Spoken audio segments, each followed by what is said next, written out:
আমার স্বামী প্রচণ্ড রাগী, তার ঠান্ডা মেজাজ করার জন্য কি করণীয়? আহারে, কত বিপজ্জনক।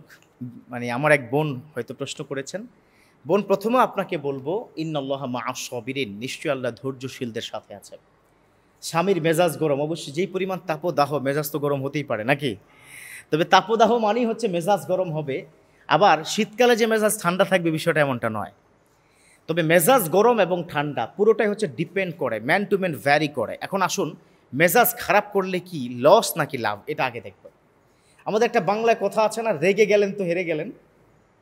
এই বাক্যের সাথে আপনার ইউজ টু না, রেগে গেলেন তো হেরে গেলেন। আমি দেখেছি আমার সাংসারিকভাবে, আমি যদি পার্সোনাল কথা বলি, সরি টু সে, আপনারা অন্যভাবে নেবেন না। আমার ওয়াইফ মাঝে মধ্যে বলে যে আমি অনেক অভিযোগ করি আপনাকে বিভিন্ন বিষয় নিয়ে, আপনি কোনো জবাব দিচ্ছেন না কেন?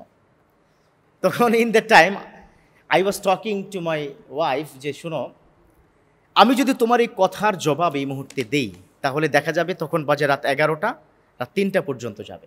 আমি তাকে উদাহরণ দিতে গিয়ে এই কথা কি বলেছি, দেখো তো কোনো আওয়াজ হচ্ছে কিনা, মানে হাতটা এরকম করছি, বল নো নো সাউন্ড। তাহলে এইবার দেখো তো একটা আওয়াজ হচ্ছে কিনা, yes right now the sound is increasing. এই তো এখন তাহলে সাউন্ডটা হচ্ছে, আমি কি দেখো, এই হচ্ছে তুমি, নো সাউন্ড, আর এই হচ্ছে আমি, দিস ইজ কল্ড সাউন্ড।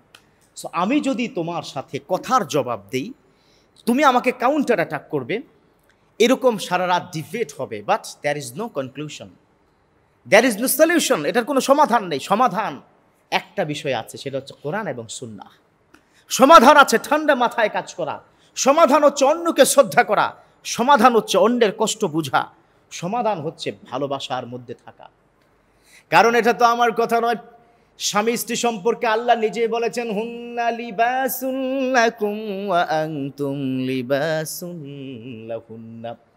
আল্লাহ বলে দিয়েছেন, ও দুনিয়ার স্বামী স্ত্রী শোনো শোনো, হুন্না লিবাসুন লাকুম, স্ত্রীরা তোমাদের জন্য গায়ের পোশাক, ওয়া আনতুম লিবাসুন লাহুন্না, আর তোমরা স্বামীরা যা আছো তোমরা হচ্ছে তোমাদের স্ত্রীর জন্য পোশাক।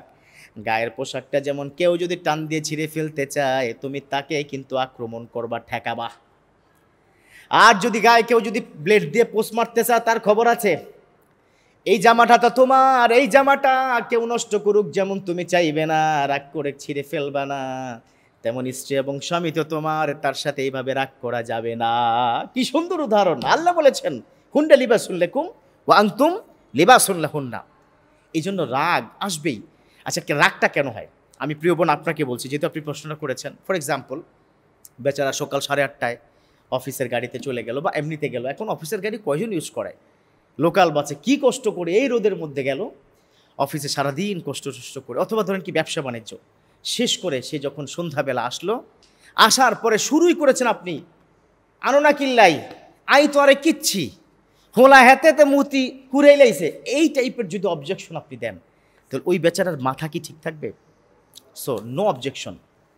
ফার্স্ট অফ অল আপনি তাকে সার্ভিস দেন, ঘরে ঢুকলো একটা গামছা দেন, ওয়াশরুমে গেল ঠান্ডা পানি দেন, তারপরে বসুক। একটু পরে বললে কি আপনার লস হয়ে যাবে? এ হচ্ছে আমাদের মা বোনদের প্রবলেম। মানে ঢুকার সাথে সাথে তার অ্যাকশনকে দেখাতেই হবে। এই জন্য মাথা মেজাজ অনেক গরম থাকে। একইভাবে আমি পুরুষ যারা আছে, এই যেখানে যারা আছেন মাশাআল্লাহ সবাই মনে হয় কি বিবাহিত, কিছু আছে আমার যুবকরা অবিবাহিত, তো যারা বিবাহিত তাদেরকে বলছি, ওই মানুষটা সারাটা দিন আপনার বাচ্চা সামলায়, ঘর সামলায়, রান্না সামলায়, জামা কাপড় সামলায়, সব সামলিয়ে আপনার জন্যই তো গুছিয়ে রাখে সব। মেজাজ খারাপ কেন করবেন আপনি? সো আপনি মাথা ঠান্ডা রাখবেন।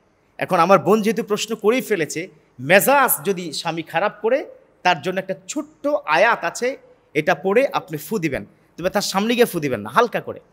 সেটা হচ্ছে, আপনি যখন উনি প্রচণ্ডকে রাগ করে ফেলেছে, তখন আপনি এই আয়াতটা পড়বেন, হাসবুনাল্লাহু ওয়া নি'মাল ওয়াকিল নি'মাল মাওলা ওয়া নি'মান নাসির। পারেন না অনেকে? আমার সাথে পড়েন, হাসবুনাল্লাহু ওয়া নি'মাল ওয়াকিল নি'মাল মাওলা ওয়া নি'মান নাসির। এটা শিখাইছে আপনাদের কি বিরুদ্ধে, মানে আমার মা বোনরা যাতে করে।